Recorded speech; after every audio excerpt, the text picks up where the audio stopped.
100% متفق ہوں. اچھا.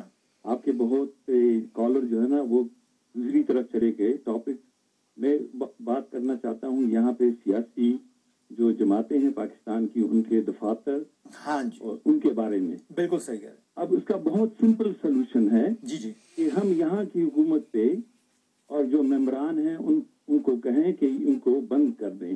That's an excellent idea.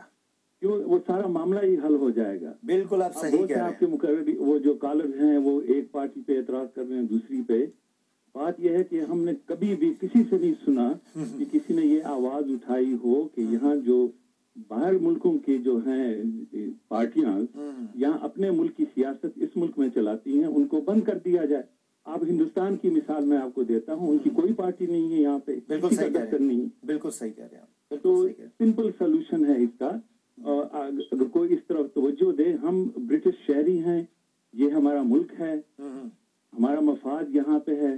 بالکل آپ تو اگر ہم یہ آ کے پاکستان سے اور پاکستان کی ڈرٹی سیاست یہاں پہ چلاتے ہیں اور جس کی وجہ سے وہ آپ کی 100% آپ بات ٹھیک کر رہے تھے کہ ہم آپس میں تقسیم ہو گئے یہاں پہ. بالکل بہت اچھی بات ہے جی. بالکل میں اس بات سے بالکل ایگری کر رہا ہوں اور آپ کے اس مشورے سے بھی. دیکھیں ہوتا کیا ہے کہ جب آپ کوئی پروگرام کرتے ہیں آن ایئر جب جاتے ہیں تو ہر قسم کا کالر آتا ہے. ہر کالر جو ہے وہ جو کال کرنے والا محسوس کریں گے وہ اندر سے پھٹا ہوا ہے. وہ شخص یہ نہیں چاہتا, وہ خاتون وہ نہیں یہ چاہتی کہ پاکستان کی دھرتی پر جو کچھ ہو رہا ہے وہ ہو.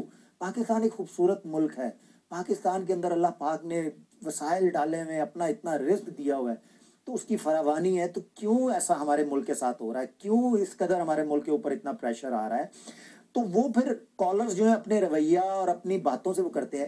اسی طرح آپ جیسا کوئی سمجھدار کالر بیچ میں آ جاتا ہے اور وہ اس طریقے سے مشورہ جب دیتا ہے تو جو سننے والے ہوتے ہیں, جو پروگرام انٹرسٹ لے کر دیکھ رہے ہوتے ہیں اور اپنے اندر کے انسان کو اور اپنے ضمیر کو جھنجھوڑ رہے ہوتے ہیں کسی پروگرام یا کسی چیز کی مدد سے, تو وہ محسوس کرتے ہیں کہ جناب یہ جو کالر ابھی آئے تھے وقار سے جنہوں نے بات کی ہے, انہوں نے بڑی پتے کی بات کی ہے. اور ایسا ہی ہونا چاہیے کہ آپ لوگوں کو انیشیٹ لینا چاہیے. دوسری بڑی اہم بات کہ آپ نے یہ کہا کہ جی ہم برٹش ہیں. میں مانتا ہوں جی, ہم یہاں آتے ہیں, ہم برطانوی پاسپورٹ یا برطانوی سٹیٹس کے لیے بہت ایفرٹ کرتے ہیں, لیکن کم سے کم ہماری بیسکس تو ہمیں نہیں بھولنی چاہیے. میں آپ کی بات سے ایگری کرتا ہوں کہ یہ ہمارا ملک بن جاتا ہے, جب ہمارے پاس سٹیٹس آ جاتا ہے تو کیا ہم اپنی بیسکس کو بھول جائیں؟ کیا اب ہم اپنی بنیاد کو بھول جائیں؟ کیا ہم اب اس بات کی اجازت دے دیں کہ ہماری بنیاد کے اندر دیمک لگ جائے اور ہماری بنیادوں کو کھوکھلا کیا جائے؟ اینڈ آف دا ڈے آپ کسی برطانوی یا انگریز سے بھی پوچھیں تو وہ کہے گا یو آر ایشین.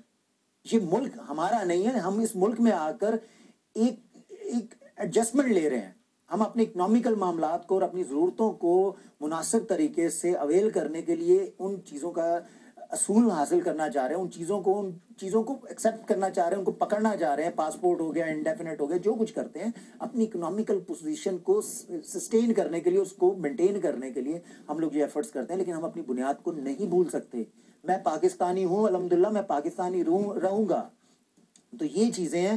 پروگرام اپنے اختتام کو پہنچ رہا ہے اور اس کے اندر پاکستانی پروڈکٹس کے حوالے سے میں صرف ایک چھوٹی سی بات کرنا چاہوں گا پروگرام اینڈ کرنے سے پہلے کہ وینس ٹی وی کے پلیٹ فارم کے اوپر پاکستانی پروڈکٹس کو بوم کرنے کے لیے, ان کو انٹروڈیوس کروانے کے لیے ایک پروجیکٹ لانچ کیا جا رہا ہے جس کا نام ہے ہائی اسٹریٹ برانڈ. تو انشاءاللہ نیکسٹ پروگرام میں آپ سے بات ہوگی. اس وقت مجھے اجازت دیجیے. پاکستان پائندہ.